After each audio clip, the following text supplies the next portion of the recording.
Baik, pertanyaan pertama, apakah boleh memahami hadis secara kontekstual, secara sendiri atau berjamaah? Itu tidak menjadi pertimbangan.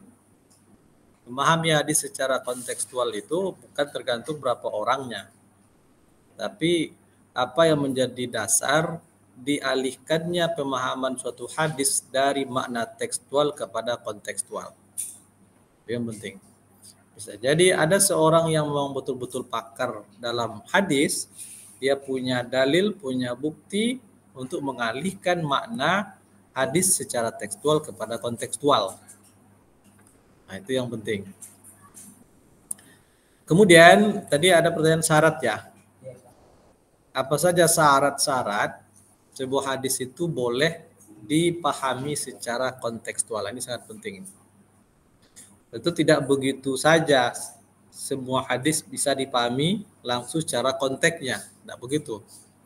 Sebab yang diterapkan oleh para ulama untuk mengambil dilalah atau tunjukan atau makna dari sebuah hadis harus merujuk dulu kepada makna tekstualnya. Kalau makna tekstualnya sudah jelas, tidak ada lagi makna ganda dari teks itu, tidak boleh merujuk kepada makna kontekstual. Maksudnya, kalau makna teksnya itu sudah jelas, pasti tidak bertentangan dengan dalil yang lain, maka itu sudah cukup untuk mengambil makna hadis itu. Kalau ayat mengatakan umpamanya as-sariqu was-sariqatu faqta'u aydiyahuma, pencuri laki dan perempuan potong tangannya, ya sudah, tidak ada mana lain selain dipotong tangan ini. Itu teksnya sudah jelas. Nah, kira-kira begitu. Tapi ada syarat-syarat. Yang pertama, bolehnya untuk beralih mengambil makna kontekstual dari sebuah teks hadis. Pertama, memang makna teks itu tidak bertentangan dengan makna zahir hadis secara qat'i. Jadi hadis itu memang tidak mengandung makna yang qat'i. Pasti yang artinya masih ada kemungkinan makna lain daripada makna teks hadis itu. Jadi kalau dialihkan dengan makna kontekstualnya, syaratnya tidak bertentangan dengan makna zahir hadis secara qat'i. Nah, dalam hal ini perlu diperhatikan, hadis tidak boleh dimaknai secara kontekstual jika makna lahirnya bersifat qat'i, tidak boleh. Sudah jelas makna tunjukan hadis, nah jangan cari makna konteks lagi. Sudah cukup itu. Nah, kemudian yang diperhatikan juga, jika hadis bersifat zonni, dugaan kuat, maka boleh ditinjau secara kontekstual selama tidak bertentangan dengan prinsip agama. Tidak bertentangan dengan Al-Quran yang jelas, tidak bertentangan dengan hadis-hadis lain yang sudah jelas maknanya, boleh ditinjau makna konteksnya. Karena konteks satu saat munculnya hadis bisa jadi berbeda saat konteks pada momen atau waktu lain saat hadis hendak diamalkan atau dipahami. Jadi itu yang pertama, tidak bertentangan dengan makna zahir yang qat'i dari hadis itu. Yang kedua, memang ada indikasi konteks. Ada indikasi makna konteksnya di situ. Ada qarinah atau maqasid. Ada qarinah atau maksud atau maqasid yang menunjukkan bahwa sabda Nabi itu berlaku dalam konteks tertentu. Tidak dalam semua konteks.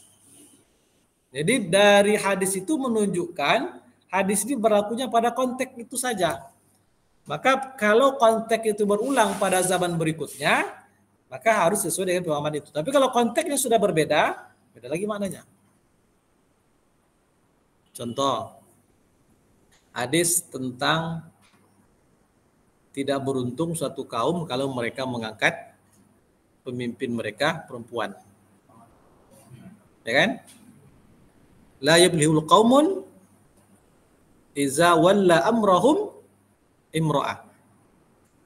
Suatu kaum tidak akan beruntung kalau mereka mengangkat atau memberikan urusan mereka kepada perempuan. Artinya menjadikan perempuan sebagai pemimpin. Nah, apakah benar perempuan tak boleh jadi pemimpin selama-lamanya? Kan itu masalahnya. Ini kan maknanya masih zonni. Hadis tidak melarang perempuan jadi pemimpin dalam nas itu. Tapi Rasulullah mengatakan tidak beruntung. Apakah ini berlaku selama-lama secara mutlak atau secara konteks?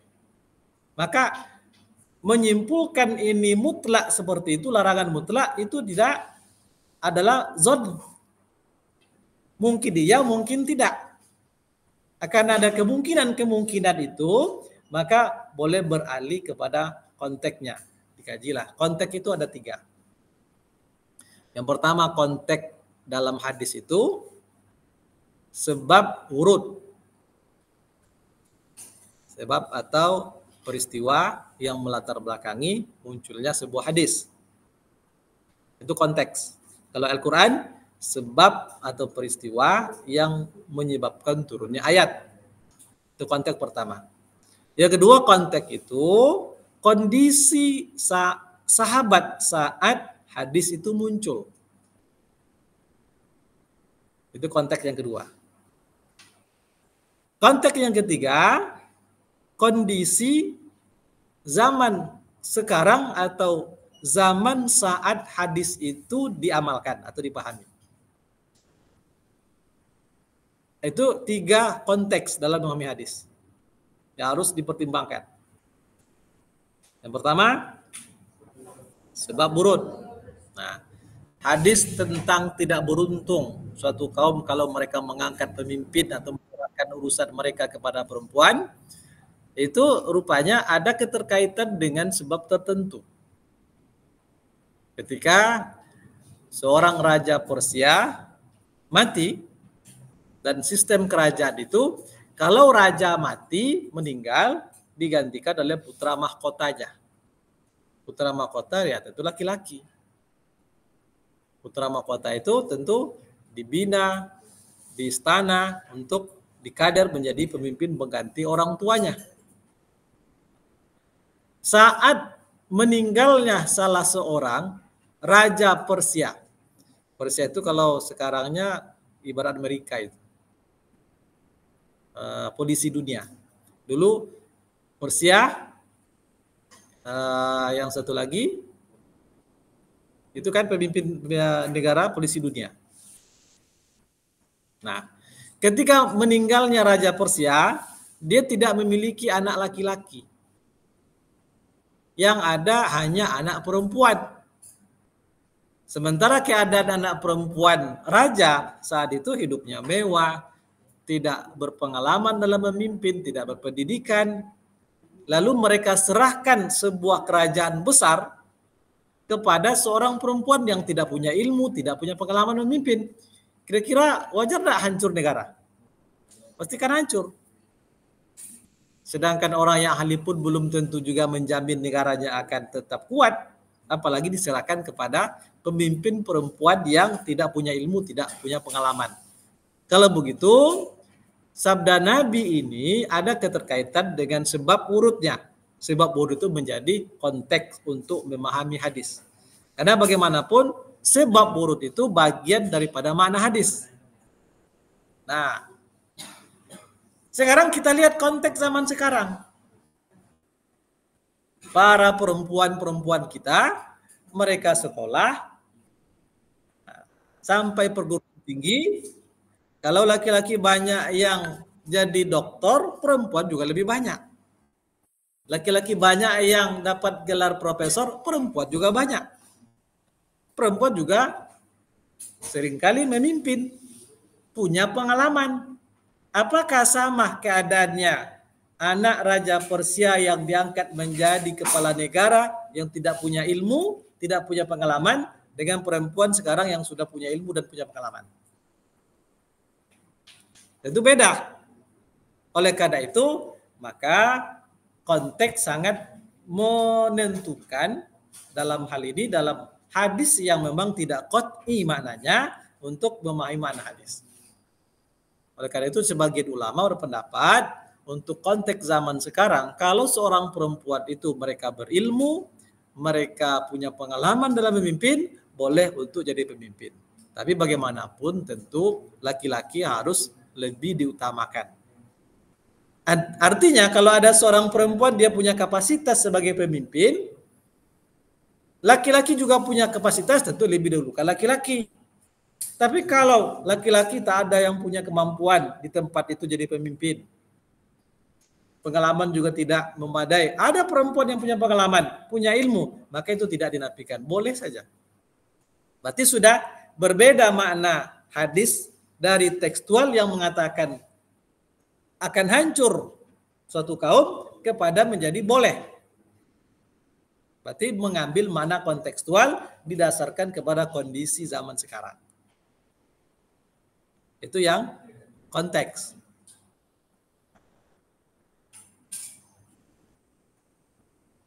Jadi yang kedua syaratnya ada memang qarinah atau maqasid yang menunjukkan makna hadis itu beralih kepada makna konteks. Jadi konteks yang seperti ini bisa jadi situasi sosialnya seperti apa, budaya lokalnya, kondisi khusus zaman nabinya. Nah, contoh lain, hadis tentang tidur telentang. Kan dilarang itu kan? Bahkan sebagian memahami sebagai larangan yang haram. Itu terlentang. Tapi teguran Nabi itu sebagai teguran terhadap kebiasaan tertentu di kala itu. Bukan mutlak. Nah, itu yang kedua. Yang ketiga, syarat untuk memahami hadis secara kontekstual itu tidak menyelisihi prinsip maqasid syariah. Mesti sejalan dengan maqasid syariah. Maqasid syariah oleh sebagian ulama dirumuskan kepada 5. Pertama, maqasid syariah itu, tujuan syariah itu adalah untuk menjaga agama. Untuk menjaga agama. Itu jelas. Dan itu tujuan maqasid yang paling tinggi. Agama ini diturunkan oleh Allah, pertama tujuannya agar kita menjaga agama. Karena keselamatan hidup kita dunia akhirat tergantung kepada agama. Nah, jadi pemahaman kontekstual itu harus sejalan dengan maqasid syariah. Sesuai dengan maqasid menjaga agama, kemudian menjaga nyawa, kemudian menjaga akal, kemudian menjaga harta, dan kemudian menjaga nasab, keturunan. Harus sejalan dengan itu. Kalau bertentangan, berarti berahli kepada mana konteks yang bertentangan dengan prinsip pokok agama itu dengan maqasid syariah, itu tidak benar.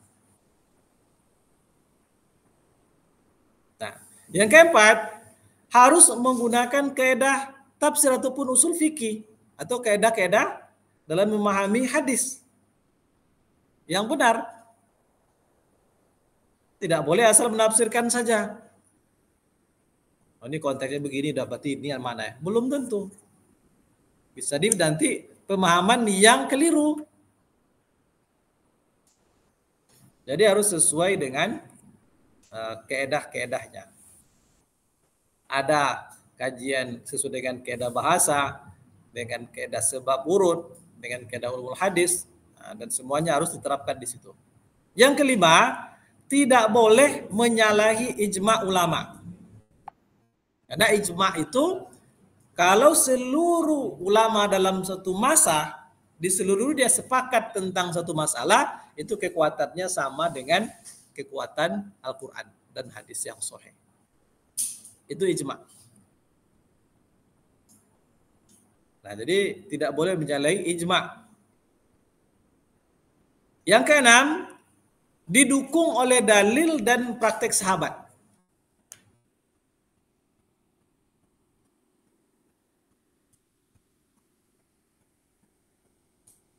Nah, artinya didukung oleh dalil-dalil lain, baik dari Al-Quran, dari sunnah Nabi, mendukung itu. maka boleh beralih kepada makna kontekstual. Pemahaman sahabat, praktek tabi'in, atau kias yang sesuai dari prinsip umum itu mendukung. Kalau tidak, tentu tidak boleh.